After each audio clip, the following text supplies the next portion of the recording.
Hello, welcome to new video. তো দেখো, আবার এর আগে নাইট ড্রেসটা অর্ডার করেছিলাম, তো সেই নাইট ড্রেসটা একটু বড় হয়েছিল, সে কারণে আবার ওটাকে রিটার্ন দিয়ে আর কি এক্সচেঞ্জ করে আবার একটা আমার সাইজের আর কি নিয়ে নিয়েছি।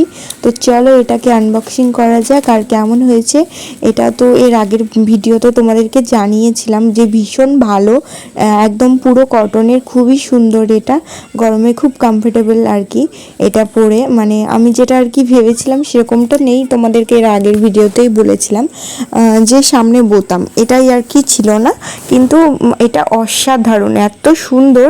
আর এত সুন্দর পরলে তোমাদেরকে লাগবে তো কি বলবো, আমাকে তো পরে কেমন লাগছে অবশ্যই কমেন্টে বলো। তো আমি এটা একটু ফিটিংস করতে হবে, প্যান্টটা অনেকটাই লুজ আছে, তো একটু ফিটিংস করে নেব সামান্য। তো আমার ভীষণ পছন্দ হয়েছে, তোমাদের কার কার পছন্দ হয়েছে অবশ্যই কমেন্ট করে বলো, আর লিংক লাগলে অবশ্যই কমেন্ট করো। তো টাটা।